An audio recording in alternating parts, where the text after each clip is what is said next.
Capter l'épargne afin d'alimenter les économies nationales est un enjeu central pour les gouvernements et les acteurs économiques et financiers.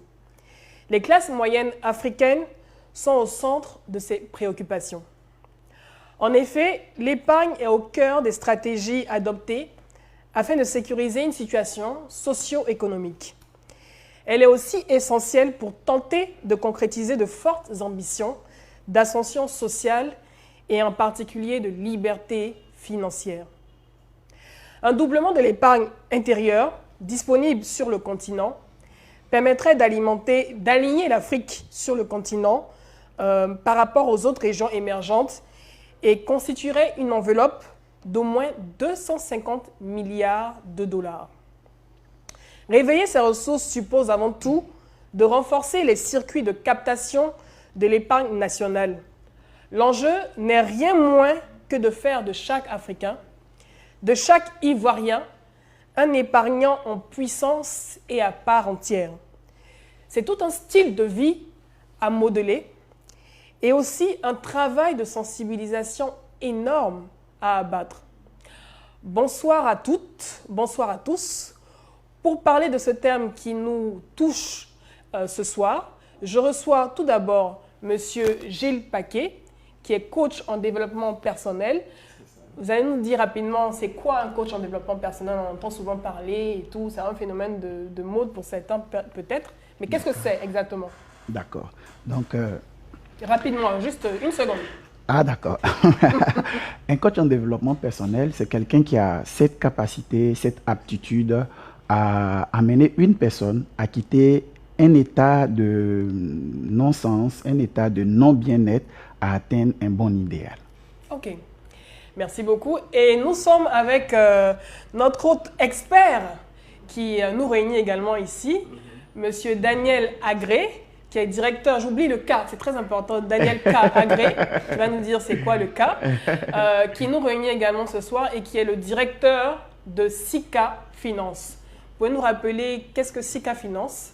Sika Finance, c'est une structure d'information financière. Aujourd'hui, si vous avez besoin de toute information sur l'économie, sur la finance, si vous voulez acheter des actions à la bourse, que vous avez besoin d'analyser, de prendre une décision, de faire une sélection de stocks et tout ça, c'est seulement sur Sika Finance que vous pouvez le faire dans la sous-région. Ok, merci beaucoup.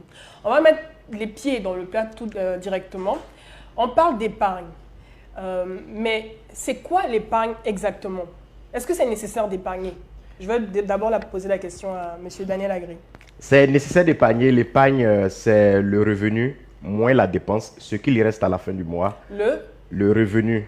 Donc, c'est ce que nous recevons comme salaire ou bien toute autre activité que nous faisons, moins les dépenses. C'est-à-dire que dans le mois, vous avez les dépenses d'électricité, d'eau, d'alimentation, de scolarisation, s'il y a des maladies dans la famille, acheter des médicaments.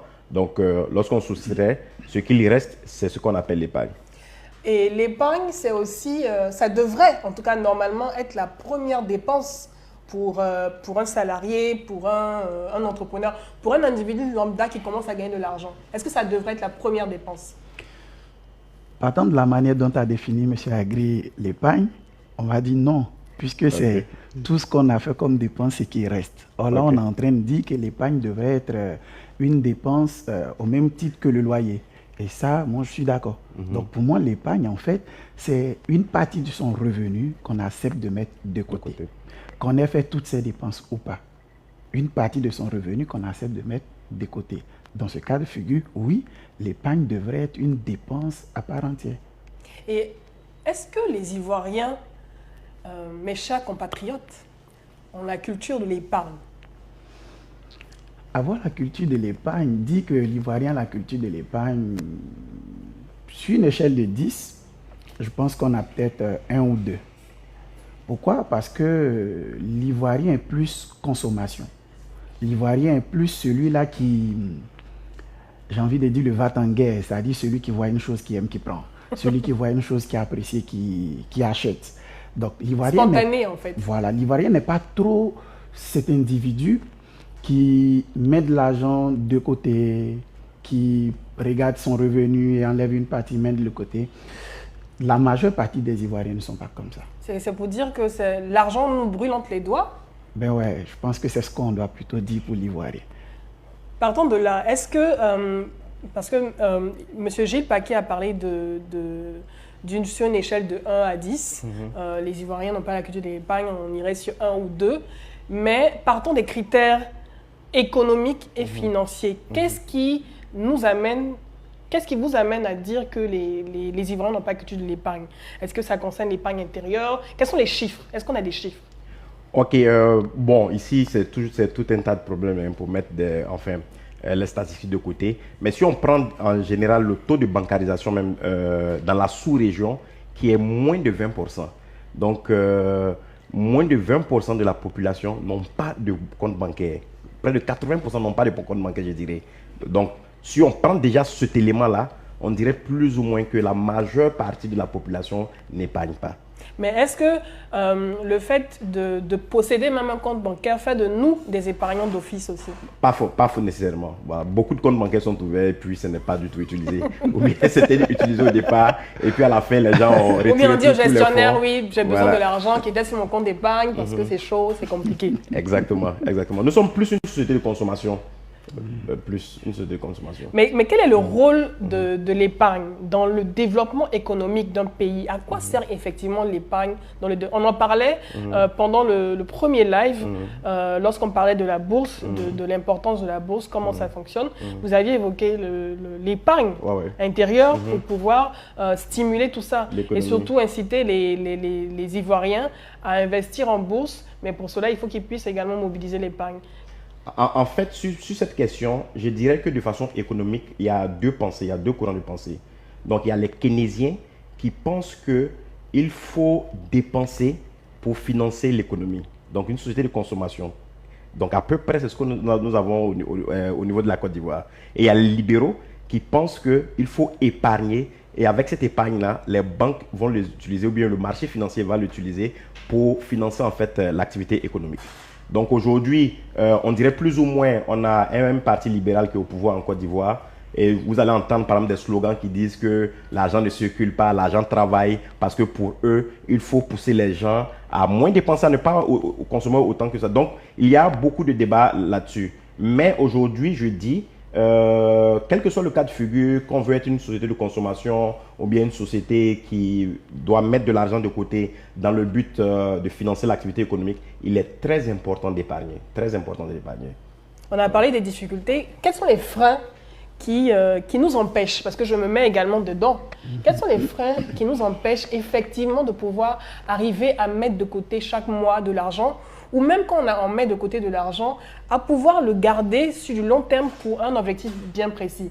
On vit en Côte d'Ivoire, on sait, même dans la sous-région ouest-africaine, il y a le Sénégal, il y a le Bénin, on aime les fêtes, on aime les célébrations. Quels sont les freins, les véritables freins qui réussir à mettre de côté? Bon, je pense que ce qui pousse la majeure partie des gens à ne pas pouvoir mettre de l'argent de côté, c'est une culture. C'est une culture qu'on n'a pas. C'est-à-dire, la majeure partie des Ivoiriens, comme on a dit dès le départ, c'est des personnes qui aiment plus consommer. Donc, on a une mauvaise relation avec l'argent, comme je le dis. Souvent, l'Ivoirien pense qu'il vit par rapport à son voisin. L'Ivoirien pense qu'il vit par rapport à son ami de classe. L'Ivoirien pense qu'il vit... Bon, l'homme en général... Hein. On dit du camp dira-t-on. On vit du voilà. camp dira-t-on. Parce que si je ne donne pas, on dit voilà, il n'y a pas d'argent, elle est dure, elle est compliquée. Oui, mais au-delà de ça, c'est-à-dire au-delà de ce que les gens même disent, c'est-à-dire il ne donne pas, il est compliqué. Je parle de la façon dont même lui-même se regarde. C'est-à-dire, j'ai été à l'école avec quelqu'un, nous avons fait le CP1, nous avons fait même l'université. Quand on se voit, la majeure partie des questions que les gens posent, c'est « Ah, bonjour, qu'est-ce que tu es devenu ?» Donc souvent, à cause du fait qu'on veut éviter le « qu'est-ce que tu es devenu », on essaie de placer sa vie à un niveau où on n'est pas. Oui. Et donc quand on place sa vie à un niveau où on n'est pas, qu'est-ce qui se passe? Naturellement, on ne peut pas mettre de l'argent de côté. C'est un peu comme, si on parle de la définition de M. Agri, c'est dépense et ce qui reste. Mais si ce que je dépense est au-delà de ce que je gagne, il ne reste rien. Donc ça, c'est un gros frein. la façon dont nous réfléchissons, la façon dont nous nous regardons et la façon dont nous acceptons que les gens nous regardent aussi. C'est ça l'un des gros freins qu'on a à la culture de l'épargne, je dirais en Côte d'Ivoire, que je maîtrise. Juste une question avant de passer rapidement à la pause, on va revenir juste après. Je vous rappelle que vous pouvez poser vos questions juste en bas, juste en dessous là. N'hésitez pas parce qu'avant la fin de l'émission, on prendra le temps, nos intervenants prendront le temps d'y répondre. Donc n'hésitez pas à poser le maximum de questions. Rapidement, quelles sont les différentes formes d'épargne qu'on connaît? Ok, on a la première forme d'épargne que tout le monde devrait pouvoir réussir, c'est ce qu'on appelle l'épargne classique. Ok, l'épargne classique, c'est en cas de besoin, c'est ce qu'on appelle l'épargne de secours, l'épargne de sécurité. Aujourd'hui, si j'ai un problème à l'instant T, qu'est-ce que je fais? Est-ce que je pars taper à la porte du voisin ou bien appeler mes parents au village ou bien en Europe? Je dois pouvoir avoir quelque chose sous la main pour pouvoir me dépanner. Ok, tout de suite j'ai une voiture, j'ai une panne. Comment je fais pour faire, comment on appelle là, pour subvenir à ce besoin-là? Ok, et cette épargne-là, il est conseillé d'avoir entre 3 à 6 mois au moins d'épargne classique. 3 à 6 mois d'épargne classique. On va oui. tout de suite après la pause ok. pour approfondir Merci. Vous voulez analyser une valeur sur la bourse? Que faire? Sur sikafinance.com, nous avons des fiches valeurs pour chaque société cotée. Optez pour l'onglet Choisir une valeur, choisissez la société qui vous intéresse et vous aurez par ordre chronologique des cours.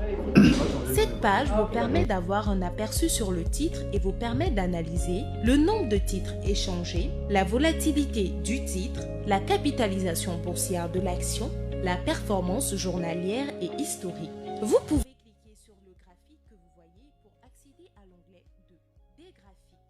Faites vos graphiques dynamiques sur cette page. Nous avons plus de 100 indicateurs techniques. Vous pouvez les exporter pour vos présentations.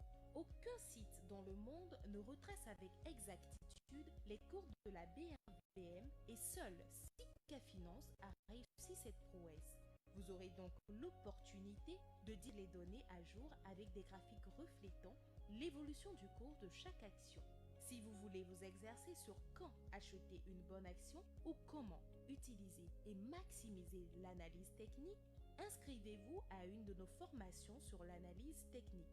L'onglet Analyse et conseils. Accédez ensuite à notre fiche conseil sur la base de l'analyse technique. Nous faisons des recommandations qui peuvent confirmer ou infirmer vos propres analyses. Les actus. Découvrez l'actualité sur cette valeur. Toutes les informations pouvant impacter le cours de votre action se trouvent dans cette rubrique. Les sociétés. Vous trouverez la description de la société, les dirigeants de l'entreprise, l'actionnariat et aussi un tableau historique récapitulant le chiffre d'affaires, le résultat net et la croissance. Pour les plus avertis, vous avez même le calcul du PER qui se fait automatiquement, donc plus besoin d'avoir recours à des fiches Excel pour cela. Les secteurs. Cette page vous présente la liste des sociétés évoluant dans le même secteur que votre entreprise, ainsi que leur performance historique en un clin d'œil. Et enfin, l'onglet Forum. S'il y a un avis sur le titre, une discussion, un commentaire d'un internaute, vous le trouverez sur cette page. Sika Finance, le portail de l'économie en Afrique de l'Ouest. Vous voulez analyser une valeur sur la bourse? Que faire? Sur sikafinance.com, nous avons des fiches valeurs pour chaque société cotée. Optez pour l'onglet Choisir une valeur, choisissez la société qui vous intéresse et vous aurez par ordre chronologique des cours. Cette page vous permet d'avoir un aperçu sur le titre et vous permet d'analyser le nombre de titres échangés, la volatilité du titre, la capitalisation boursière de l'action, la performance journalière et historique. Vous pouvez cliquer sur le graphique que vous voyez pour accéder à l'onglet 2, des graphiques. Faites vos graphiques dynamiques sur cette page. Nous avons plus de 100 indicateurs techniques. Vous pouvez les exporter pour vos présentations. Aucun site dans le monde ne retrace avec exactitude les cours de la BRVM et seul Sika Finance a réussi cette prouesse. Vous aurez donc l'opportunité de disposer de toutes les données à jour avec des graphiques reflétant l'évolution du cours de chaque action. Si vous voulez vous exercer sur quand acheter une bonne action ou comment utiliser et maximiser l'analyse technique, inscrivez-vous à une de nos formations sur l'analyse technique. L'onglet Analyse et conseils. Accédez ensuite à notre fiche conseil sur la base de l'analyse technique. Nous faisons des recommandations qui peuvent confirmer ou infirmer vos propres analyses. Les actus. Découvrez l'actualité sur cette valeur. Toutes les informations pouvant impacter le cours de votre action se trouvent dans cette rubrique. Les sociétés. Vous trouverez la description de la société, les dirigeants de l'entreprise, l'actionnariat et aussi un tableau historique récapitulant le chiffre d'affaires, le résultat net et la croissance. Pour les plus avertis, vous avez même le calcul du PER qui se fait automatiquement, donc plus besoin d'avoir recours à des fiches Excel pour cela. Les secteurs. Cette page vous présente la liste des sociétés évoluant dans le même secteur que votre entreprise, ainsi que leur performance historique en un clin d'œil. Et enfin, l'onglet Forum. S'il y a un avis sur le titre, une discussion, un commentaire d'un internaute, vous le trouverez sur cette page. Sika Finance, le portail de l'économie en Afrique de l'Ouest.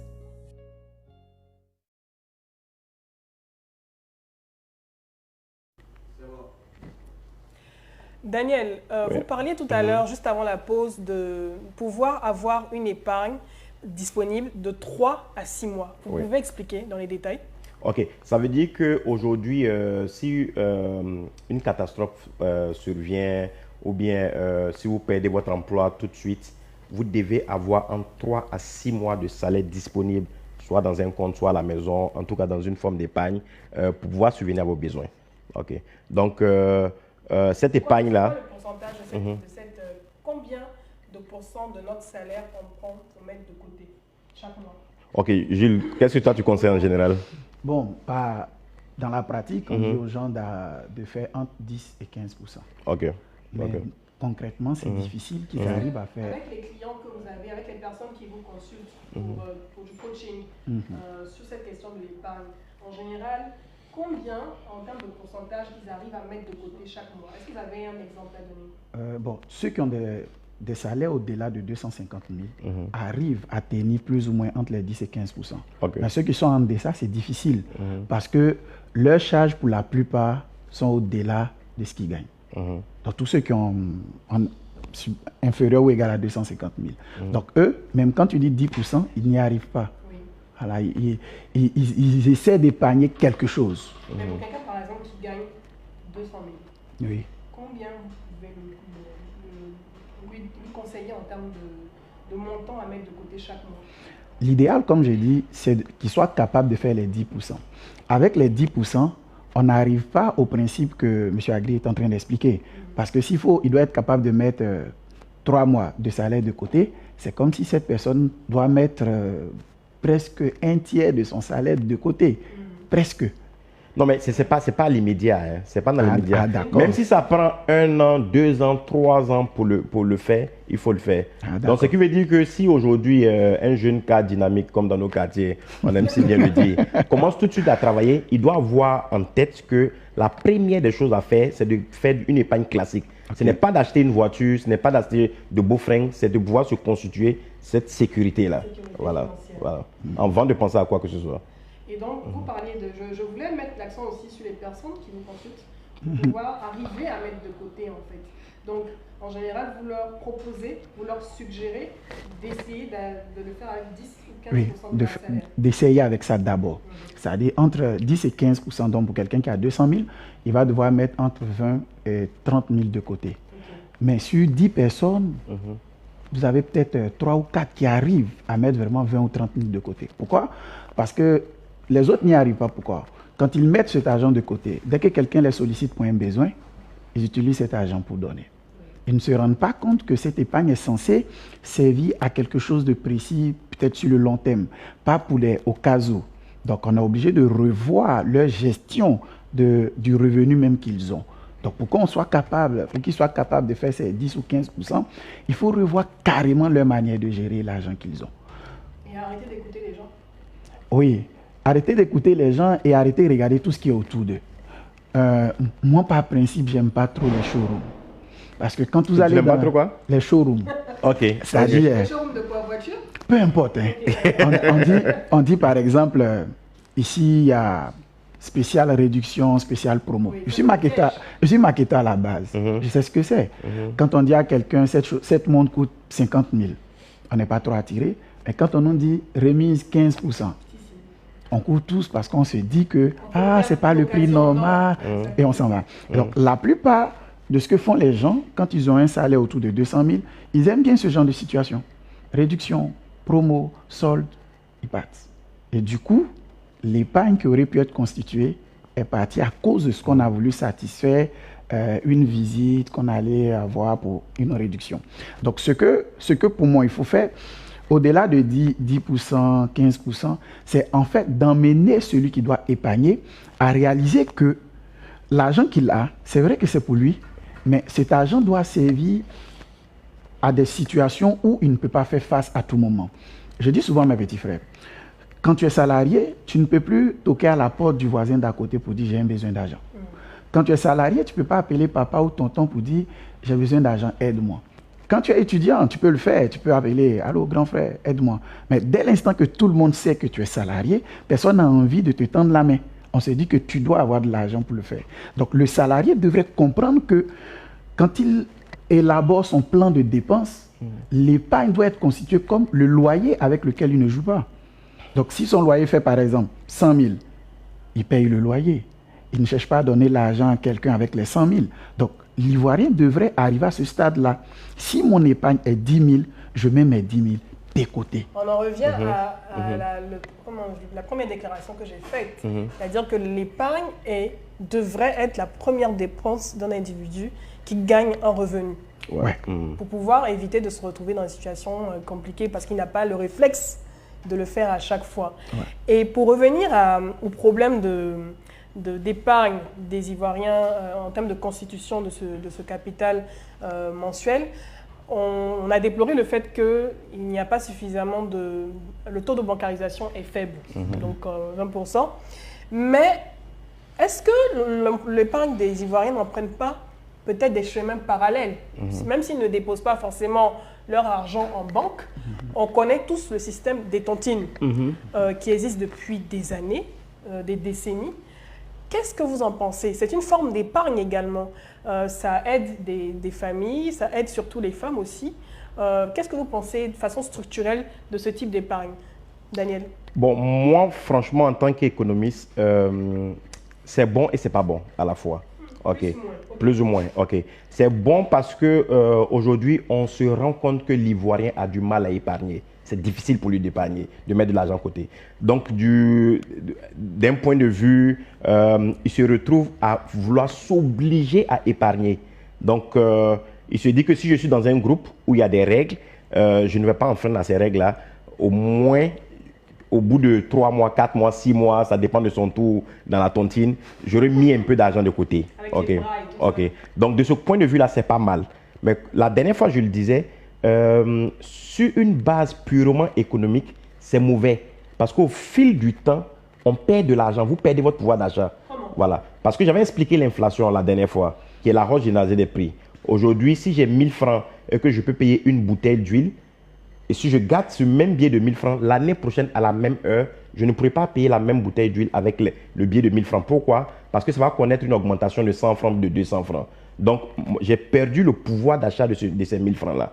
Donc, si je me lance dans une tontine et que je suis la 6e personne à être payée, au bout de ces 6 mois, si c'est 100 000 par personne, les 600 000 que je vais rattraper dans 6 mois, ce que ça pouvait payer maintenant, ça ne peut pas payer la même quantité de marchandises 6 mois après. Donc, quelque part, j'ai fait ce qu'on appelle la thésaurisation. C'est la même chose que nos parents faisaient par le passé. en mettant sous le lit, dans le matelas, dans le canari, ok? Et donc cet argent-là perd de sa valeur. Donc si je ne suis pas un commerçant et que je suis juste un fonctionnaire et que je me lance dans le système de tontine, au fil du temps, je perds mon pouvoir d'achat. Et il n'y a pas de taux d'intérêt dans une tontine. Il n'y a pas de taux d'intérêt, voilà, justement. Voilà. On ne fait pas travailler notre argent puisque ça ne produit rien. Voilà, donc voilà, exactement. Exactement. Et Gilles, est-ce que les personnes qui vous consultent ont souvent cette habitude de faire de la tontine? Oui, effectivement, ils font de la tontine. Je vais vous raconter l'histoire d'une dame qui, lorsqu'on avait commencé à travailler, je lui ai posé la question de savoir quelle est son épargne. Elle m'a dit qu'elle n'a pas d'épargne. Donc, avec un fichier, on arrive à analyser tout ce qu'elle a comme revenu. Donc, on finit, on se rend compte qu'elle a de l'argent qu'elle met dans le système de tontine. Elle a de l'argent qu'elle met dans les mobile money. Mais elle refuse de mettre de l'argent à la banque, sous le prétexte que, par le passé, elle avait gardé l'argent à la banque et les banques l'ont volé. Donc, elle a raconté toute une histoire et j'ai ri ce jour-là. Donc, quand on a fini d'analyser, je me suis rendu compte que si elle était capable de mettre ne serait-ce qu'à la banque et à la fin de l'année, gagner ne serait-ce que 3,5%, elle verra que c'est mieux que ce qu'elle fait. Donc, je lui explique le principe. Elle me dit, je vais essayer pour voir. Donc, elle ouvre un compte dans une banque de la place et elle me dit, coach, je vais déposer 5 000 par jour. Je dis, essaie. Elle dépose les 5 000 par jour et elle ne touche pas.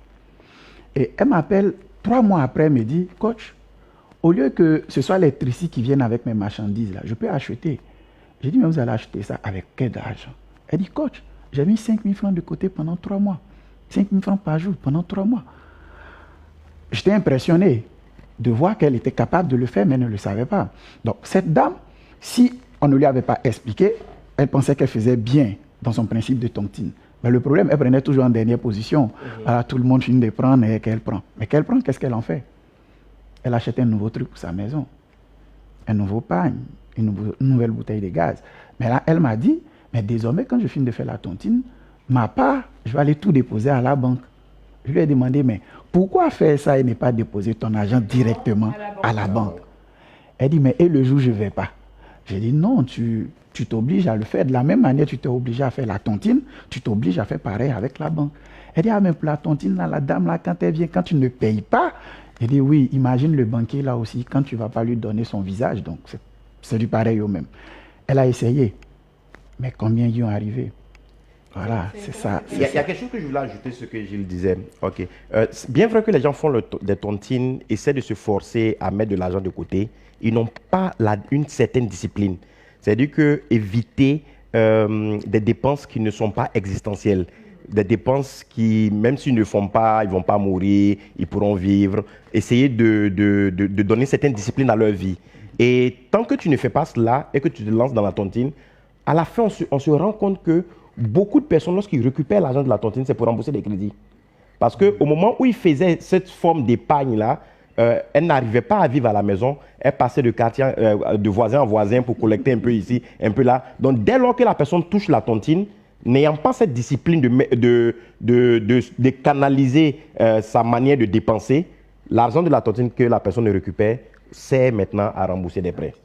Voilà. En fait, c'est ce que je venais de dire. C'est une question de discipline. De discipline. Et je vais emprunter un terme aussi qui est à la mode, la frugalité.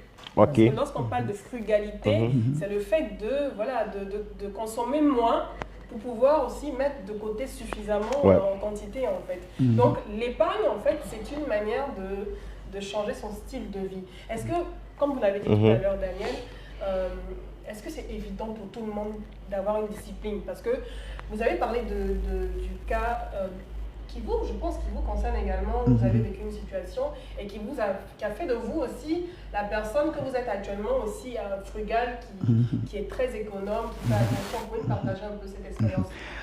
En fait, la culture de l'épargne, pour être honnête, est difficile. Difficile parce que la plupart des personnes qu'on rencontre vous diront, moi je ne peux pas épargner. Ils arrivent à mettre pour certains de côté quelque chose et peu de temps après les mêmes réutilisent. Moi, la culture de l'épargne est venue du fait qu'à une époque donnée, j'étais étudiant, mais je travaillais déjà dans une boîte pendant que j'allais à l'école, je vivais avec les parents. Donc, j'avais quoi à payer? Absolument rien. Donc j'étais comme un guichet automatique. Et donc je distribuais tout ce que j'avais avec tous ceux qui étaient autour de moi. Et un jour, ma fiancée à l'époque vient à tomber malade. Et il se trouve que j'ai fini de distribuer mon salaire aux gens, j'ai rien mis de côté.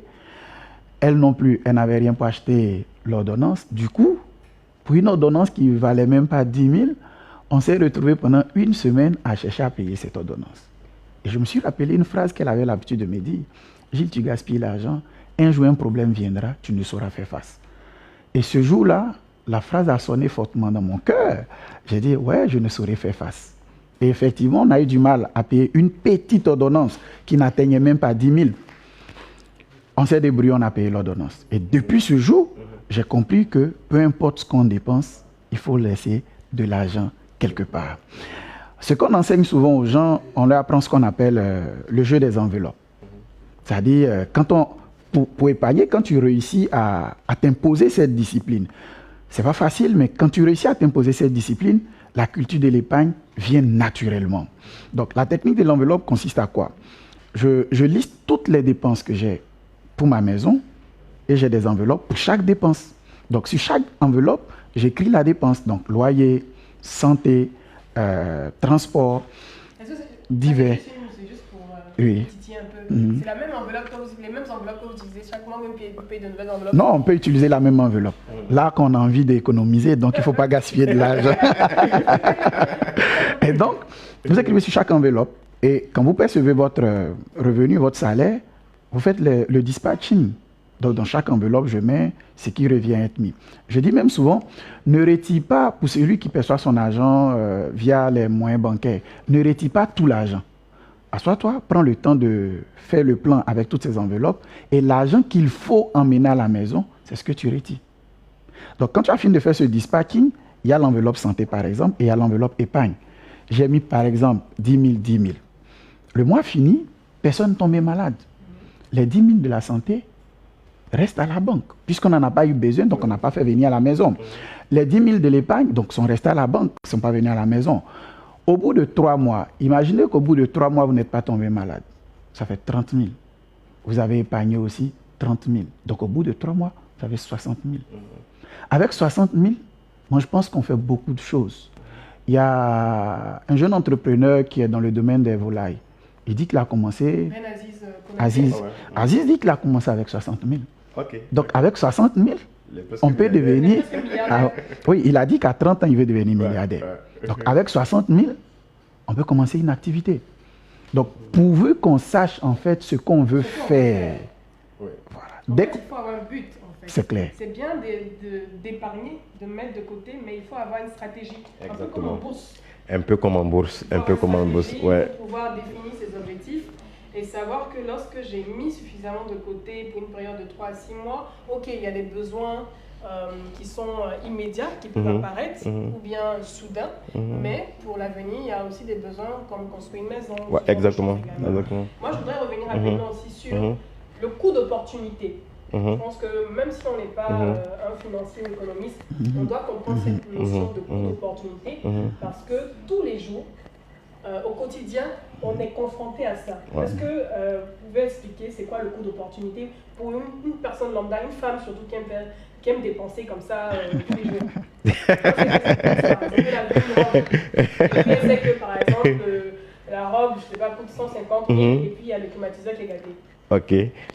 En fait, moi, je vous rejoins sur toutes les explications qui ont été données. Ok. Gilles parlait de la consommation.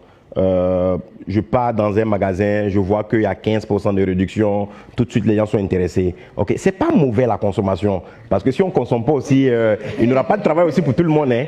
Mais je dis surtout pour les jeunes fonctionnaires, il faut tout de suite penser mettre 3 à 6, constituer. Voilà, quand il dit mettre, peut-être c'était un peu constituer. Il faut pouvoir constituer 3 mois à 6 mois de salaire de réserve quelque part.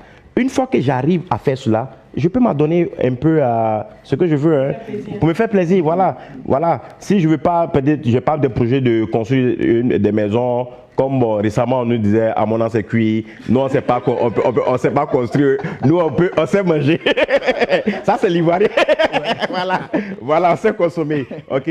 Donc aujourd'hui effectivement, il y a des opportunités partout, mais il y a plus d'opportunités, du coup d'opportunités dont tu parlais, pour ceux qui ont l'argent.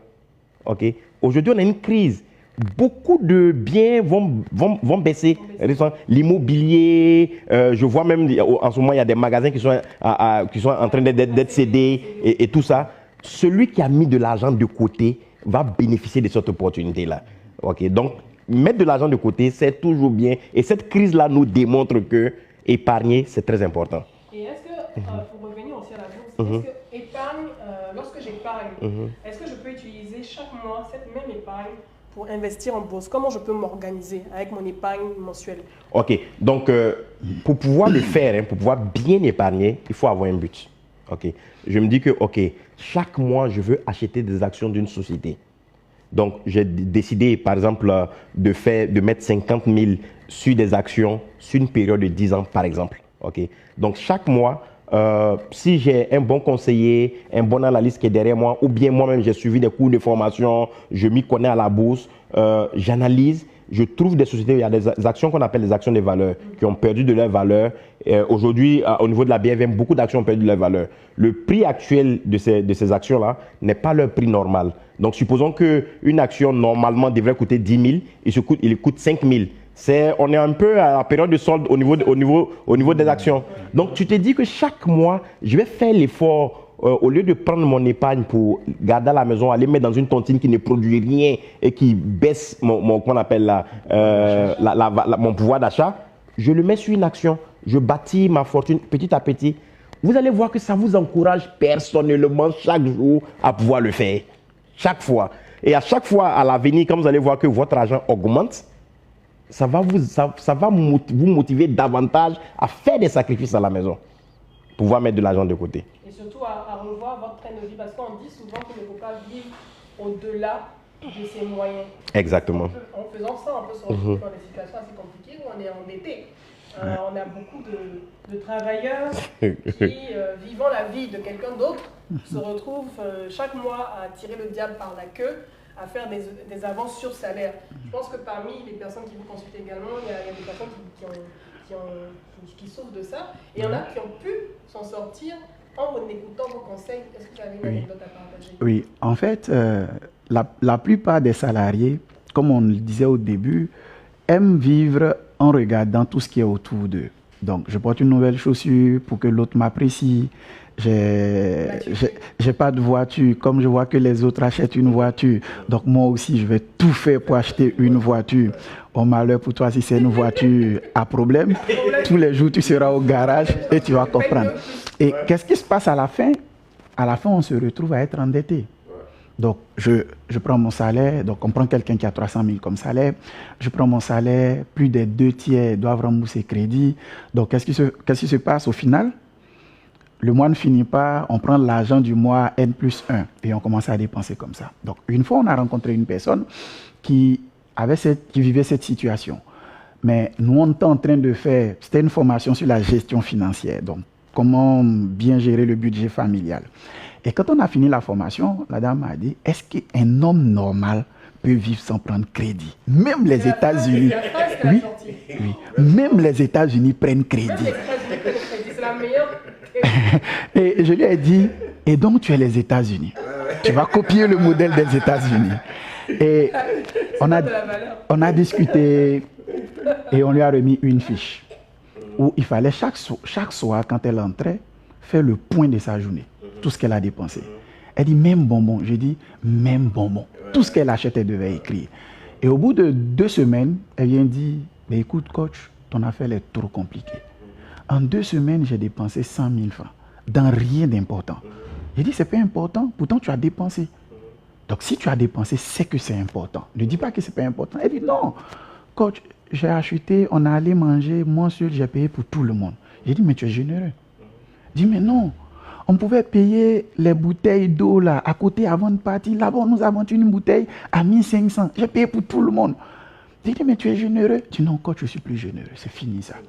Le mois d'après, elle-même, quand elle soit avec ses amis pour manger, quand il est question de boire, elle dit, je viens.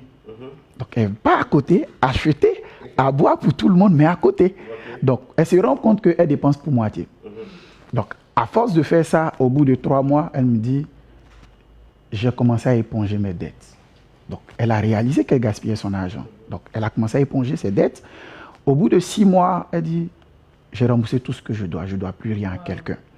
Je lui dis, mais c'est bien. Elle me dit, mais coach, à ce rythme, je pense que je peux me permettre d'acheter un terrain. Elle dit, acheter un terrain? Elle dit, coach, je dépensais à peine 100 000 francs dans mon propre salaire. Donc, si j'ai pu, au bout de 6 mois, rembourser tout ce que je dois à quelqu'un, je ne dois plus rien, ça veut dire que je pense qu'en moins de 6 mois, je peux épargner 600 000. Okay. Et tu es sûr que tu peux? Elle dit, coach, d'ici la fin de l'année, je viendrai faire le point. Nous étions vers fin novembre. Elle vient me dire, coach, j'ai eu une opportunité de terrain que je vais acheter. Je dis, mais tu vas acheter avec quel argent? Elle dit, mais coach, j'ai pu épargner 100 000 par mois. Tu as pu épargner 100 000? Elle dit, oui. Et ça, c'est 100 000 sur son compte bancaire. Mais elle dit qu'à la maison, elle m'a entendu lors de la formation expliquer la machine à sous, donc ce que j'appelle la boîte à sous. Donc, c'est une boîte où toutes les monnaies que j'ai, je jette là-dedans. Okay. Donc, elle dit que... C'est une grosse tirelire, en fait. Ouais. Donc, elle dit, elle comptabilise les pièces. Elle voit qu'elle a plus de 100 000 francs pièces. Je lui ai dit, est-ce que tu sais qu'on vend ça à 10%? Elle dit, ah bon? J'ai dit, mais oui, tu vas avec... Ouais, mais on va. Tu vas vers les chauffeurs de Wara Wara, tu leur dis, j'ai monnaie 5 000. Le gars te donne 4 000 et tu lui donnes... non, il te donne 5 000 et tu lui donnes 4 000 jetons. Elle dit, ah bon? J'ai dit, mais oui. Elle dit, coach, moi je vais devenir millionnaire d'ici l'année prochaine. Bon, cette dame, moi ça m'a challengé moi-même. Je parle de la machine à sous, mais que je ne fais pas. Je vais dire, quand je dis je ne fais pas, je vais dire les pièces sont là, les enfants viennent, ils prennent, voilà. Mais elle a suivi le modèle. Et quand aujourd'hui je vois qu'elle n'est plus endettée, je vois que, bon, elle a pu acheter le terrain. Je dis, mais tu penses que tu vas faire quoi les années d'après? Donc, elle s'est projetée. Donc, comme elle s'est projetée, aujourd'hui, cette dame-là arrive à épargner correctement. Je lui disais, quand j'ai découvert la bourse, je lui ai dit, il faut qu'un jour tu aies une formation de ce monsieur-là. Quand il parle, oui, de Sika, quand il parle, ça donne envie de faire demain. Donc, elle dit, ah bon, quand je vais mieux comprendre, je vais venir. Non, ne cherche pas à mieux comprendre, viens te faire former et tu vas voir que tu peux utiliser bien cette épargne que tu es en train de faire. Mais elle fait partie des success stories qu'on a. D'autres n'y arrivent pas. Voilà, parce qu'ils sortent de l'endettement, ils reprennent encore le même chemin. Mais elle fait partie de ceux qui ont réussi. C'est une excellente nouvelle et ça montre que, avec la discipline, comme on l'a dit, et avec un changement de style de vie qui se réfère à ce qu'on gagne et à notre style de vie propre, on peut arriver à épargner et puis surtout à faire fructifier cette épargne. On revient dans 2 minutes maximum, juste après la pause, le temps de réceptionner l'ensemble de vos questions et de pouvoir y répondre avec nos 2 experts. A tout de suite. Vous voulez analyser une valeur sur la bourse? Que faire? Sur sikafinance.com, nous avons des fiches valeurs pour chaque société cotée. Optez pour l'onglet Choisir une valeur, choisissez la société qui vous intéresse et vous aurez par ordre chronologique des cours. Cette page vous permet d'avoir un aperçu sur le titre et vous permet d'analyser le nombre de titres échangés, la volatilité du titre, la capitalisation boursière de l'action, la performance journalière et historique. Vous pouvez cliquer sur le graphique que vous voyez pour accéder à l'onglet de Des graphiques. Faites vos graphiques dynamiques sur cette page. Nous avons plus de 100 indicateurs techniques. Vous pouvez les exporter pour vos présentations. Aucun site dans le monde ne retrace avec exactitude les cours de la BRVM et seul Sika Finance a réussi cette prouesse. Vous aurez donc l'opportunité de dire les données à jour avec des graphiques reflétant l'évolution du cours de chaque action. Si vous voulez vous exercer sur quand acheter une bonne action ou comment utiliser et maximiser l'analyse technique, inscrivez-vous à une de nos formations sur l'analyse technique. L'onglet Analyse et conseils. Accédez ensuite à notre fiche conseil. Sur la base de l'analyse technique, nous faisons des recommandations qui peuvent confirmer ou infirmer vos propres analyses. Les actus. Découvrez l'actualité sur cette valeur. Toutes les informations pouvant impacter le cours de votre action se trouvent dans cette rubrique. Les sociétés. Vous trouverez la description de la société, les dirigeants de l'entreprise, l'actionnariat et aussi un tableau historique récapitulant le chiffre d'affaires, le résultat net et la croissance. Pour les plus avertis, vous avez même le calcul du PER qui se fait automatiquement, donc plus besoin d'avoir recours à des fiches Excel pour cela. Les secteurs. Cette page vous présente la liste des sociétés évoluant dans le même secteur que votre entreprise, ainsi que leur performance historique en un clin d'œil. Et enfin, l'onglet Forum. S'il y a un avis sur le titre, une discussion, un commentaire d'un internaute, vous le trouverez sur cette page. Sika Finance, le portail de l'économie en Afrique de l'Ouest. Vous voulez analyser une valeur sur la bourse? Que faire? Sur sikafinance.com, nous avons des fiches valeurs pour chaque société cotée. Optez pour l'onglet Choisir une valeur, choisissez la société qui vous intéresse et vous aurez par ordre chronologique des cours. Cette page vous permet d'avoir un aperçu sur le titre et vous permet d'analyser le nombre de titres échangés, la volatilité du titre, la capitalisation boursière de l'action, la performance journalière et historique. Vous pouvez cliquer sur le graphique que vous voyez pour accéder à l'onglet 2, des graphiques. Faites vos graphiques dynamiques sur cette page. Nous avons plus de 100 indicateurs techniques. Vous pouvez les exporter pour vos présentations. Aucun site dans le monde ne retrace avec exactitude. Vous voulez analyser une valeur sur la bourse? Que faire? Sur sikafinance.com, nous avons des fiches valeurs pour chaque société cotée. Optez pour l'onglet Choisir une valeur, choisissez la société qui vous intéresse et vous aurez par ordre chronologique des cours. Cette page vous permet d'avoir un aperçu sur le titre et vous permet d'analyser le nombre de titres.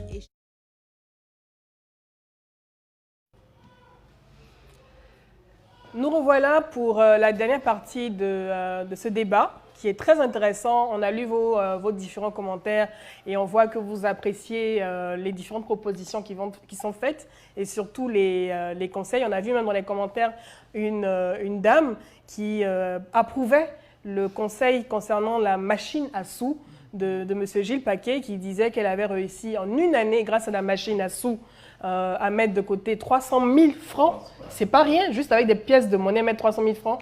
Franchement, chapeau à vous, madame, et merci de nous suivre. Et je voulais synthétiser, en fait, avec vous, on a parlé des différents modes d'épargne, comment pouvoir épargner, comment on peut le faire. Il y a la banque, avec les taux d'intérêt. Qu'est-ce que vous pensez des taux d'intérêt que proposent les banques ivoiriennes en ce moment? Parce que c'est peut-être ça aussi qui n'incite pas les gens à déposer leur argent à la banque. Parce que, comme on le dit, peut-être qu'il y en a qui préfèrent que leur argent travaille ou circule. Parce qu'il y a aussi l'investissement. Ils préfèrent que leur argent circule au lieu de travailler à la banque. Est-ce que vous pensez que les taux d'intérêt qui sont proposés par les banques sont attractifs? Les taux d'intérêt dans tous les pays du monde, c'est pratiquement la même chose. C'est toujours adossé à l'inflation. Okay. Par exemple, souvent, certaines personnes ne comprennent pas, vous diront que, mais au Ghana, tu déposes l'argent à la banque, tu as des taux d'intérêt de 16%, sur des trucs. Oui, c'est réel. Wow. C'est réel. Alors qu'ils ont une inflation autour de 14%. Okay. Donc, c'est-à-dire que le niveau de vie augmente de 14%. Donc, le banquier te met 2% pour te dire pour compenser. Donc, à la fin, le gagnant qui vit au Ghana, il gagne 2%. Donc, en Côte d'Ivoire ou dans la sous-région, notre taux d'inflation est autour de 2%. Donc, nos banquiers nous donnent 3,5%, 4%, qui revient à la même chose. Voilà, donc c'est un peu ça qui régit un peu les taux d'intérêt au niveau des banques. Voilà. Mais est-ce que vous pensez qu'en plus d'épargner, il ne faudrait pas peut-être immédiatement investir? Peut-être si on arrive à mettre 100 000 francs de côté chaque mois et qu'on est capable au bout de 3 mois d'ouvrir un lavage auto, par exemple, puisque c'est à la mode, est-ce que vous ne pensez pas que l'investissement est préférable? C'est aussi à conseiller parce que, bon, moi personnellement, je ne suis pas très fort dans économiser. Ok, donc... Il a avoué. Voilà. Il n'est pas très fort dans économiser. Parce que j'aime pas voir les gens dans mon entourage être dans la souffrance et tout ça. De mon background chrétien, j'aime aider tous ceux qui sont autour de moi. Donc, il me faut beaucoup de revenus, donc beaucoup travailler. Ok, donc même quand j'étais étudiant à Londres et tout ça, j'avais 3 boulots, 4 boulots. Souvent, je dormais même pas pendant toute une journée. Voilà, ça a toujours été comme ça. Donc, pour ceux qui ont du mal à dépenser, c'est pour ça que j'avais sorti la formule revenu moins dépenses égale à épargne. Ok, donc si je ne peux pas jouer sur mes dépenses, il me faut travailler plus pour gagner, pour plus gagner, pour que mes revenus soient supérieurs à mes dépenses et puis je puisse mettre quelque chose de côté. Oui, c'est ça. Mais vous êtes fonctionnaire, vous êtes pris par le travail. Ok, vous voulez faire une activité sur le côté, c'est bon, c'est conseillé. Mais cette activité-là, si ce n'est pas vous qui avez le monopole de la manipulation de l'argent, ce n'est pas conseillé. Parce que je le dis de nos jours, tout le monde est brouteur. Vous donnez votre argent à votre cousin, à votre neveu, quel que soit le lien de sang, un jour le diable lui parlera à l'oreille. Que l'esprit de broutage Sort de ce corps. Voilà. Et donc j'ai dit, on ne met pas l'épargne de, comment on appelle là, de sa famille durement gagnée à risque. Aujourd'hui, toutes sortes d'activités que vous voulez faire, vous avez sa représentation à la bourse. Là-bas, vous avez des meilleurs managers, vous avez un système économique mieux fait, il y a des commissaires aux comptes qui veillent sur les comptes. On ne peut pas faire n'importe quoi avec cet argent-là. Okay? Donc, si je veux vendre des voitures, il y a CFAO qui est coté à la bourse. J'achète des actions de CFAO. Je suis actionnaire au même titre. On va faire du business par procuration. Par procuration. En achetant des actions d'entreprise Exactement. dans différents secteurs. Exactement. Mais en même temps, il faut pouvoir définir son risque. Si tu ne veux pas prendre trop de risques, tu fais un compte d'épargne classique à la banque, ou bien tu peux faire ce qu'on appelle des fonds communs de placement sur des obligations. Par exemple, quand l'État de Côte d'Ivoire émet des obligations, mais l'État du Bénin, nous sommes suivis un peu partout, émet des obligations, c'est sûr, chaque année, ils vont vous rembourser qu'on appelle là, vos intérêts, ils vont payer vos intérêts, et à la fin de la maturité, si c'est 5 ans, 6 ans, 7 ans, ils vont vous donner votre capital. Le taux d'intérêt n'est pas très élevé, c'est autour de 6%. Okay. À la bourse, en une journée, si vous avez choisi une bonne action, vous pouvez avoir jusqu'à 7,5%. Donc, en fonction de votre risque, il faut pouvoir juger. Donc, tout à l'heure, on avait posé la question de quel type d'épargne on pouvait faire. On avait parlé de l'épargne de placement. Okay. Donc, une fois que je constitue mes 3 mois d'épargne au fil des années, en fonction du salaire que j'ai constitué ma sécurité. Okay. Je peux passer à l'épargne d'investissement. Penser à des projets immobiliers, penser à faire peut-être des petits business sur le côté. Et puis après cela, je peux penser à l'épargne de placement, penser à la bourse, penser peut-être à être un peu plus spéculateur pour payer les loyers via la bourse, via des placements financiers que je pourrais faire. Voilà. Gilles, on revient à votre expertise aussi en termes de coaching des personnes sur ce volet-là. Quels sont les conseils que vous pouvez donner pour aider quelqu'un à se construire un mental d'épargnant et de personne frugale? Quand je dis personne frugale, une personne qui s'en tient aux dépenses auxquelles elle s'attend chaque mois et qui ne déborde pas. Je disais par exemple, on n'est pas obligé de sortir chaque semaine quand on a une invitation. On peut se choisir peut-être une fois dans le mois de le faire. Il y a un principe de vie qui est forcément derrière. Quels sont les conseils que vous pouvez donner? Par exemple, on a parlé tout à l'heure, avant de commencer l'émission, de tenir un cahier où chaque fois on note ses dépenses au quotidien pour voir un peu ce qu'on a dépensé dans la journée. Quels sont les conseils? Ok. Avant de venir à la technique de l'agenda, comme je l'appelle, il y a une méthode que j'ai expérimentée depuis les années 2014, donc je pense que ça marche, puisque j'ai de bons retours. Je dis à tous ces fonctionnaires ou ces salariés que nous rencontrons de ne plus aller à la banque avant le 14 du mois. Pourquoi? Tout le monde part à la banque au début du mois, donc entre le 26 et le 5. Donc, les dépenses sont là, toutes les charges sont là. Donc, qu'est-ce qu'on fait? Aussitôt qu'on a l'argent, aussitôt qu'on est en train de tout dépenser. Or, autour du 14, du 15, quand on part à la banque, tous ceux qui nous entourent n'ont pas suffisamment d'argent. Donc, moins enclin à demander à ce qu'on aille faire une invitation. Mais et si on a le loyer et les charges à payer? J'y viens. C'est toute une technique, en fait. Okay. Comme je décide d'aller à la banque que les 15 du mois, je discute avec mon propriétaire. Je lui dis, moi, là où je travaille, on me paye le 15. Donc, ton loyer, je vais le payer le 17. Okay. Il accepte. Donc, je pars le 15, le 16, je paye le loyer. Quand il va me voir faire une fois, deux fois, trois fois, lui-même, il va s'habituer. Du coup, c'est le loyer qui poserait un problème.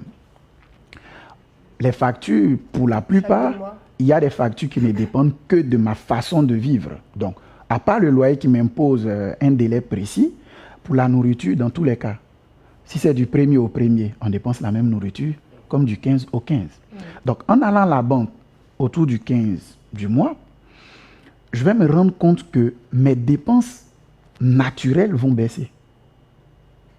Assez simple que ça. Tous ceux qui t'entourent n'ont pas assez d'argent. Donc, personne ne te demandera à faire plus de dépenses.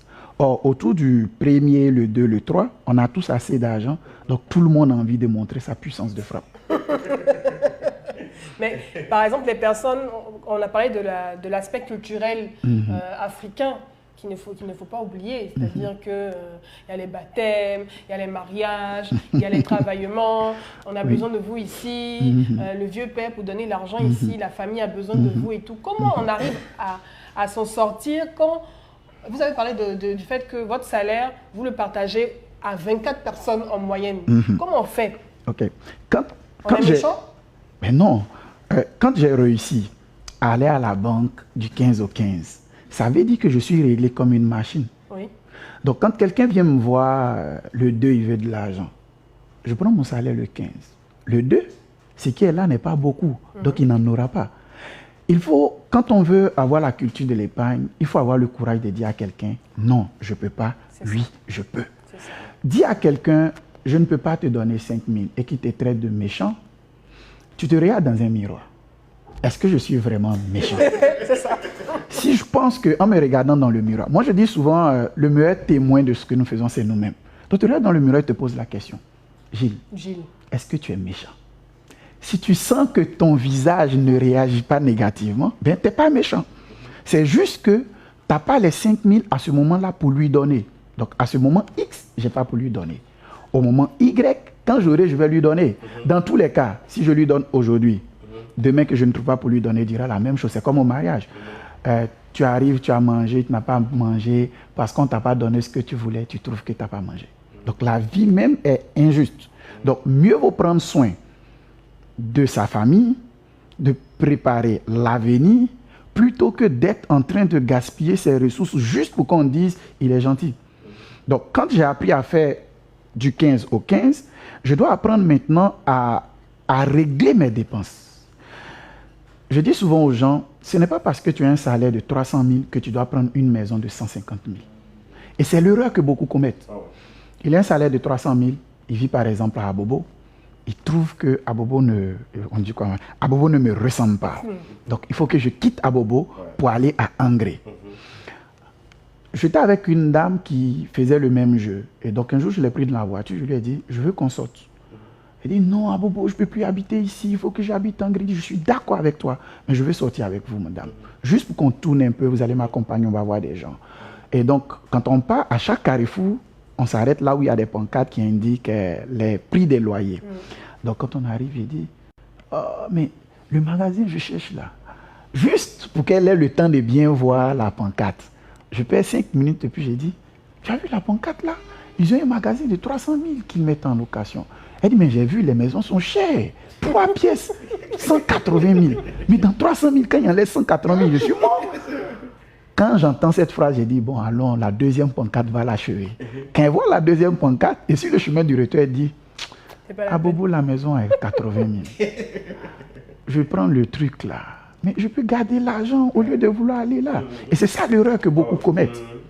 Ils veulent dépenser, on ne sait pas pour faire plaisir à qui.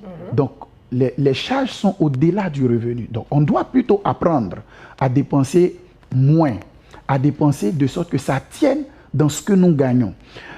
En 2009, lors d'une formation avec M. Dion Gustave, il nous a dit, un travailleur africain travaille pour 24 personnes. Ça veut dire que quelqu'un qui a un salaire de 300 000, il y a 24 personnes qui doivent nourrir avec les 300 000. Mais, donc, si je m'amuse à gaspiller déjà, bon, non seulement moi-même, je ne vais pas m'en sortir, bon, les 24 là même, je vais aider combien concrètement, mais les mêmes vont pas aller. Donc, mieux vaut se régler comme une horloge. J'ai toutes les dépenses que je fais et j'ai une enveloppe que j'appelle par exemple aide. Donc cette enveloppe d'aide, si j'ai mis là-dedans 50 000, les premiers qui ont sollicité l'aide, je leur donne. Quand l'aide est finie, c'est fini. Il faut avoir le courage de dire, pour ce mois, je n'en ai plus. Ils vont attendre. Moi, je connais un monsieur qui avait plus d'1 million. On est allé le voir pour qu'il nous donne 100 000. Quand on a fini de parler, il nous a dit, j'ai pas d'argent. Tout le monde a crié au scandale. Il est méchant. Il a dit, il est méchant, mais on est venu demander. Si on avait demandé, ça veut dire qu'il n'est pas méchant.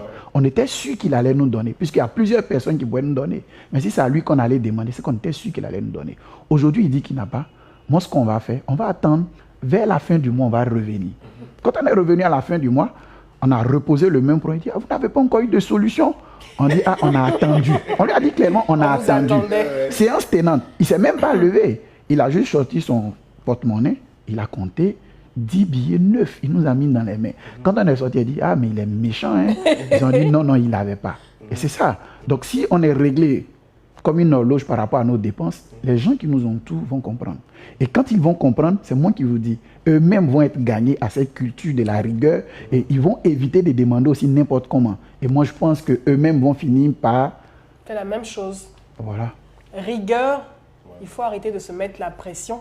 Surtout arrêter de vous mettre la pression pour les autres aussi, parce que c'est ça notre problème. On se met la pression pour les autres inutilement et on a peur du quand dira-t-on. On va vous dire oui, il est méchant, elle est méchante, alors que vous pensez à vous. Parce que le jour où vous serez dans des problèmes, peut-être qu'il n'y aura personne aussi pour pouvoir vous aider. On a reçu déjà 3 questions. Il nous reste 3 minutes pour terminer l'échange, ce super échange. Donc, on a cette première question. Comment gérer les imprévus qui menacent l'aboutissement de l'épargne? Je pense qu'on en a parlé. Gilles, pouvez revenir rapidement là-dessus? Bon, les imprévus qui menacent l'aboutissement de l'épargne. Moi, je dis que si l'imprévu n'est pas une question de vie ou de mort, on dit en bon ivoirien, on tape l'œil. Si c'est une question de vie ou de mort, là, on n'y peut rien. Bon, quand je dis question de vie ou de mort, c'est une question de santé, où il faut forcément faire face. Sinon, si c'est quelqu'un qui est décédé, où il faut réagir, on peut attendre le jour de la levée là, pour faire sa contribution. Donc, il faut toujours bouter en connaît. C'est ça, il a parlé de rigueur, et il est dans la rigueur.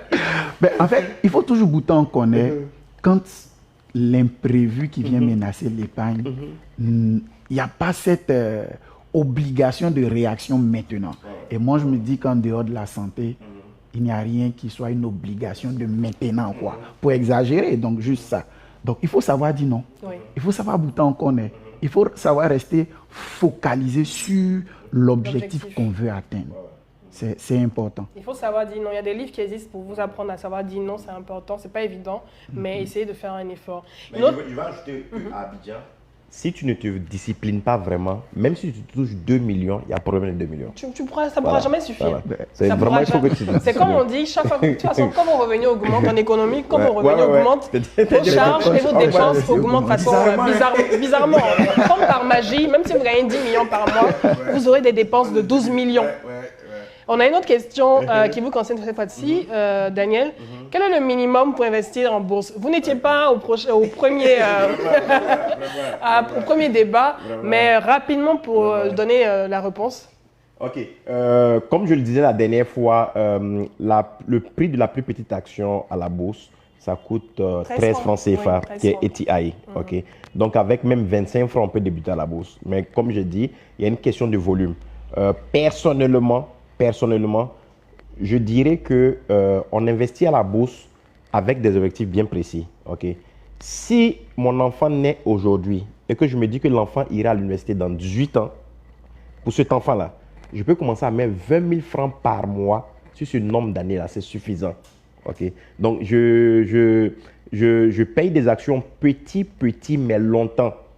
Mais si j'ai un objectif de moyen terme, court et moyen terme, en disant de 1 à 3 ans, débuter avec 500 000 francs à 1 million, c'est conseillé. Voilà. Dernière question qui nous vient également d'un internaute. comment ceux qui mènent une activité irrégulière, donc on va dire ceux qui sont dans l'informel, sachant que voilà, près de 90% de l'activité économique en Côte d'Ivoire est représentée par ce secteur d'activité, pour quelqu'un qui est dans l'informel, donc qui a des revenus irréguliers, comment il peut réussir à épargner effectivement? C'est vrai qu'on s'est beaucoup focalisé dans les échanges sur les salariés, les fonctionnaires et les personnes, oui, les personnes comme nous, qui ne sont pas forcément salariés, voilà, qui sont dans des professions libérales. Comment nous on fait? Donc, ce que moi je recommande à ces personnes, c'est de réussir à identifier leur salaire. Peu importe l'activité que nous faisons, nous devons toujours nous fixer un salaire. On dit souvent aux entrepreneurs, si vous ne vous fixez pas un salaire, vous allez dépenser et le bénéfice et même le fonds de commerce. Ouais. Donc, en se fixant un salaire, ça aide à résoudre tous les problèmes. Comment on se fixe un salaire soi-même? C'est simple. Vous prenez un agenda ou bien un bloc-notes. Vous écrivez toutes les charges que vous avez. Toutes vos charges. Transport, nourriture, scolarité, factures. Les factures viennent 2 mois, 3 mois, donc on les divise. Donc, chaque mois, on sait. Quand je finis, à la fin, je fais le total de toutes les charges que j'ai. Je vais voir, ça va me donner 100 000, 200 000, 300 000. Ça veut dire que voici ce que je dépense chaque mois dans ces revenus irréguliers que j'ai. Donc, puisque je sais maintenant ce que je dépense par mois, donc je connais en moyenne mon revenu que j'utilise. Donc, en ce moment, à partir de là, j'ajoute dans les dépenses que j'avais fait. Donc, j'ai fait par exemple loyer, transport, école. Je n'ai pas mis épargne. Donc, je vais ajouter maintenant épargne. Et je me dis que je pense que je peux mettre 5 000 de côté. Je pense que je peux mettre 10 000 de côté. À la fin, quand je ferai le total, je vais voir, ça fait peut-être 200 000, ça fait peut-être 300 000. Finalement, je suis un salarié de 300 000. Et c'est absolu en tant qu'entrepreneur de se fixer un salaire. Souvent, l'entrepreneur va penser que non, mais pourquoi je vais me fixer un salaire, c'est mon business. À la fin de l'année, lorsque tu vas calculer tes bénéfices, ça te revient. Donc, c'est encore ton argent. Okay. En te fixant un salaire, ça te discipline à l'épargne. Et puis, bon, pour ceux qui sont chrétiens et autres, comment tu fais pour donner ta dîme si tu ne te fixes pas un salaire? Ce n'est pas dans ton chiffre d'affaires que tu vas, à la fin, reverser ta dîme. Quand on prend la vendeuse d'Acheke, par exemple, peut-être le mécanicien, par exemple, et qui a son propre compte, c'est vrai que les entrepreneurs, ça, c'est un problème aussi. C'est-à-dire qu'on ne se fixe pas de salaire. On s'attend peut-être à des entrées et tout, on pense à nos salariés d'abord, mais il est important, comme vous l'avez dit, de pouvoir se fixer un salaire absolument. Et de pouvoir, avec ce salaire-là, mettre de côté suffisamment chaque mois, donc au même titre que les salariés. Donc c'est très important de garder en fait une petite comptabilité. Tu n'as pas besoin d'avoir un comptable professionnel, avoir un cahier où, comme je le disais, noter tes dépenses, noter ce qui rentre. Lorsque tu finis de payer tes salariés et puis paye-les ponctuellement. Hein, parce qu'on voit ces entrepreneurs. Ouais, franchement, je ne comprends pas ces business-là. C'est un statut visé. Voilà, l'entrepreneur veut se payer d'abord avant de payer ses salariés. Mais ça, c'est l'erreur aussi que la plupart des entrepreneurs font au début dans leur activité, en se payant en premier. Non, voilà, ça c'est complètement faux. C'est un manque d'éducation. Ouais. Moi, j'ai rencontré des entrepreneurs où ils te disent qu'il n'y a pas d'argent. Et quand on a commencé la formation, il dit, je m'en sors pas. Donc on dit, bon, achète un cahier, tu fais entrée-sortie. Tout ce que tu dépenses, tu écris. Tout ce que tu gagnes, tu écris. À la fin du mois, le gars te dit, il ne peut pas payer ses salariés. Mais quand tu fais le point, il a entré plus de 500 000. Ouais. Mais comment tu ne peux pas payer les salariés? Et parce que quand chaque soir il rentre, lui il prend 30 000. Mais quand tu prends 30 000 toi chaque soir, il ne va rien rester. Et tu trouves qu'il n'y a rien. Donc, c'est à ces personnes-là, il faut qu'on leur donne une fiche outil pour qu'ils apprennent à se fixer des salaires. Et une anecdote, on a demandé à un travailleur de se fixer un salaire. Il dit, je travaille pour qui? Tu travailles pour toi-même. Mais l'argent, là, ce n'est pas pour toi. C'est ton propre patron. C'est pour toi, c'est pour tous ceux qui travaillent avec toi. Et puis l'État de Côte d'Ivoire pour lui dedans. Peut-être il paye un impôt. Donc, quand on a expliqué tout ça, là, il a dit, mais c'est compliqué. On dit, c'est pas compliqué. Fais ce qu'on t'explique. Donc, on lui a remis la fiche. Il a renseigné. On dit, mais tu ne touches plus à l'argent. Donc, qu'est-ce qu'il fait? Chaque soir, il va sur un compte mobile money. À la fin du mois, il retire tout. Et puis il vient faire le point. Un jour, un de ses apprentis lui a dit, patron, tu as changé. Il dit, pourquoi? Il dit, je ne savais pas et tu pourrais nous payer.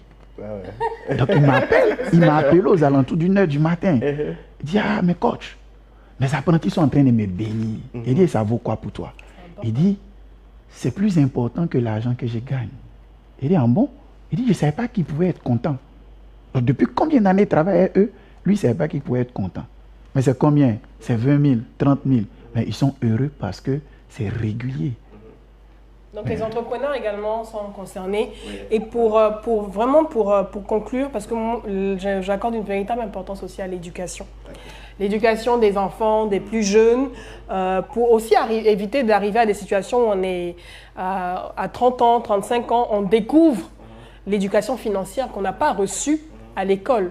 Qu'est-ce que vous pensez de l'instauration, en tout cas peut-être de modules d'éducation financière dès le primaire pour apprendre aussi aux enfants à comprendre l'argent et briser le tabou sur l'argent pour éviter des genres de situations où on se retrouve peut-être endetté parce qu'on ne sait pas gérer l'argent. Daniel? Je pense que c'est absolu. C'est absolu parce que certains des comportements que nous avons hérités, on l'a hérité de nos parents. Hein. On voit le papa qui sort chaque samedi ou bien chaque soir. Voilà, on se dit que ça c'est la réussite de la vie. C'est le modèle. Voilà, c'est le modèle de la vie. Et puis un conseil aussi, hein, il faut être en mesure de calculer le coût de sa vie. Okay. C'est-à-dire qu'il faut être en mesure de répertorier toutes tes dépenses de chaque mois, sur 12 mois, voire par année, combien tu dépenses. C'est ce qui cela te coûte. Donc, tu dois pouvoir, soit, comme je le disais, réduire ces dépenses-là. Si ton revenu ne correspond pas, on peut le faire chaque mois aussi. Okay, parce qu'en général, nos revenus sont pratiquement plus ou moins fixes. Okay. Donc, l'éducation financière, c'est important. Et c'est ce qu'aujourd'hui, SICA Finance a compris et qu'on essaie d'organiser ce type d'émission-là pour pouvoir organiser, en fait, impacter en fait, la population. Je voudrais donner un tout petit conseil, surtout aux femmes. Okay. Les femmes, encore nous? C'est-à-dire que si on veut être amené aussi à réduire certaines dépenses en allant au marché, il est conseillé d'aller au marché vers 17h-18h. Quand, au niveau tu vois, quand vous voyez les vivriers, à cette heure-là, les femmes s'apprêtent à jeter tout ce qui commence à être pourri. Elles baissent les prix. Oui. Okay. Il n'est pas conseillé d'aller au marché quand on a faim, par exemple. Oui. Okay. Sinon, on veut tout acheter. Oui. Tu as faim, tu vas au supermarché, tu veux tout ramasser. Vrai, voilà. Ça, c'est pas faux. C'est une très bonne idée. C'est des petites stratégies qu'il faut pouvoir mettre en place. Okay. Ça participe à l'éducation financière. Oui. Donc, un module d'éducation financière dès le bas âge, beaucoup de choses doivent être changées dans notre société. Beaucoup de choses. Gilles, qu'est-ce que vous en pensez? J'espère qu'on nous écoute, hein, les autorités. Moi, j'ai une anecdote là-dessus. Un jour, ma fille est venue me dire, papa, j'ai une caisse. J'ai dit, une caisse? Tu fais quoi avec ta caisse? Elle dit, quand un tonton vient, il me donne 500 francs, je ne dépense pas tout. J'achète biscuits 100 francs. Et tu fais quoi des 400? Elle dit, papa, je garde. J'étais tellement sidéré, je lui ai dit, elle veut faire quoi avec? Elle a dit, va acheter une poupée. J'ai dit, quand? Elle dit, quand ça a dit beaucoup. J'ai dit, mais beaucoup là, c'est combien? Si tu me dis que c'est 20 000, je compte 20 000, je te donne. Elle dit, non, moi-même, j'ai gardé. Ça m'a plu de voir une enfant de 5 ans être en train de m'expliquer ce genre de choses. Donc, c'est devenu une habitude maintenant. Donc, je l'appelle de temps en temps, je lui demande, ta caisse à quel niveau? Elle dit, ah, il y a longtemps, tonton ne m'a pas donné l'argent dont je n'ai rien mis. Elle dit, mais non, il ne faut pas toujours attendre que tonton te donne. Donc, il faut travailler, il faut vendre. Donc, comme je vends du yaourt, je lui dis, si tu vends le yaourt, moi-même, je te donne 100 francs. Chaque fois que tu vends. Bon, j'aurais jamais dû dire ça, quoi. Tu as payé tous les jours. Tous ceux qui achètent même pas sa maman, elle vient dire, papa, il a vendu le yaourt. Mais pour dire, en fait, que c'est important. Oui. C'est vraiment important. Et pour nous qui enseignons, moi, je dis qu'on devrait avoir un module dans le parcours des universitaires qui parle d'entrepreneuriat, tu parles de gestion financière. On devrait avoir des modules. Dès qu'on a des modules de... je sais pas moi, comptabilité, histoire, droit. Il faut qu'on ait ce genre de module pour qu'on comprenne. En tout cas, merci beaucoup pour toutes ces informations très intéressantes et surtout instructives. J'espère que vous avez une meilleure idée de l'importance et des enjeux de l'épargne dans votre quotidien, parce que c'est une cagnotte de secours, comme on l'a dit tout à l'heure.